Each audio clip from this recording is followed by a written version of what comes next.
the same. It sounds pretty harmless. You can hear it and say, yeah, so. It's pretty simple, too. Here it is. Humans belong to an order of being that is separate from the rest of the living community. There's us, and then there's nature. There's human, and then there's the human environment. I'm sure it's hard to believe that something as innocent sounding as this could be even a little bit dangerous, much less as dangerous as I've claimed. As I've said, it's conservatively estimated that as many as 200 species are becoming extinct every day as a result of our impact on the world. People take in this piece of horrendous information very calmly. They don't scream, they don't faint, they don't see any reason to get excited about it because they firmly believe that humans belong to an order of being that is separate from the rest of the living community. They believe it as firmly in the 21st century as they did in the 10th century. So as many as 200 species are becoming extinct every day. That's no problem because those species are out there somewhere. Those 200 species aren't in here. They aren't us. They don't have anything to do with us. Because humans belong to an order of being that is separate from the rest of the living community. These 200 species are out there in the environment. Of course, it's bad for the environment if they become extinct, but it has nothing to do with us. The environment is out there, suffering, while we're in here, safe and sound. Of course, we should try to take care of the environment. There's a shame about those 200 extinctions, but it has nothing to do with us. Ladies and gentlemen, if people go on thinking this way, humanity is going to become extinct. That's how dangerous this idea is. Here's why. Those 200 species, why exactly are they becoming extinct? Are they just running out of air, or water, or space, or what? No, those 200 species are becoming extinct because they have something we need. We need their biomass. We need the living stuff they're made of. We need their biomass in order to maintain our biomass. Here's how it works. Go down to Brazil, find yourself a hunk of rainforest, and cut it down or burn it down. Now bring in a herd of cows to pasture there, or plant potatoes, or pineapples, or lima beans. All the biomass that was formerly tied up in the birds, insects, and mammals living in that hunk of rainforest is now going into cows, potatoes, pineapples, or lima beans, which is to say, food for us. We need to make 200 species extinct every day in order to maintain the biomass of 6.5 billion people.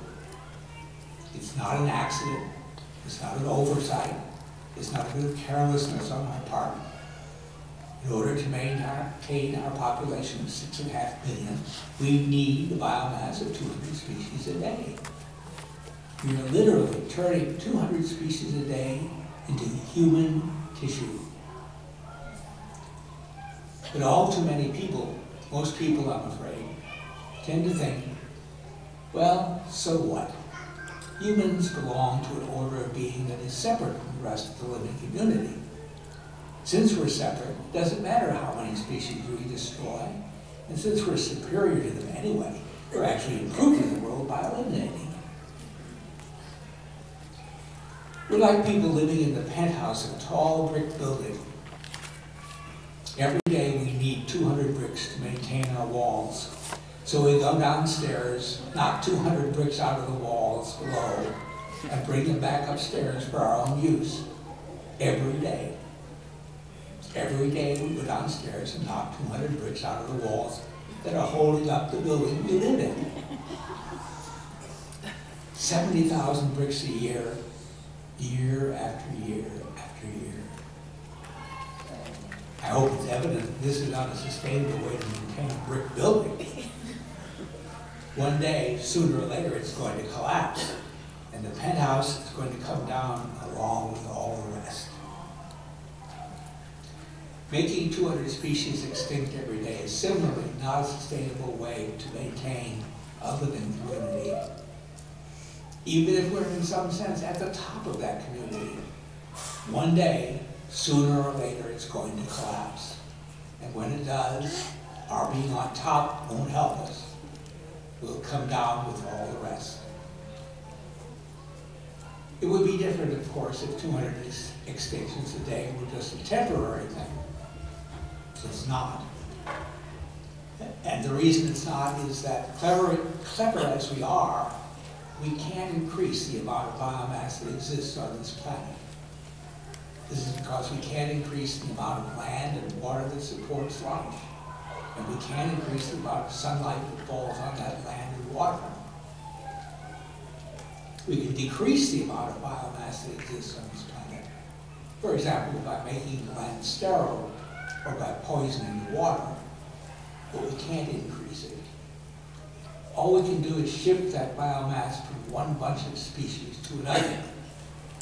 And that's what we're doing. We're systematically shifting the biomass of species we don't care about into biomass of species we do care about. Into cows, chicken, which is to say that we're systematically destroying the infrastructure that is keeping us alive. It's conservatively estimated that our population will increase to 10 billion by the end of the century. And people take in this hair-raising piece of information very calmly. No one screams, no one faints. People are as untroubled about our mushrooming population as they are about those 200 daily extinctions. They see no reason to get excited because they firmly believe that humans belong to an order of being that is separate from the rest of the living community. They don't see that the extinction rate is going to increase as our population increases, and probably exponentially. This is because when we make species extinct, we don't gain 100% of their biomass. A great deal of it is simply lost, contributing to the desertification of the planet. By the middle of the century, if our population has indeed increased to 10 billion, then the number of extinctions will be 1,000 a day, or 10,000 a day. The number is incalculable at this point.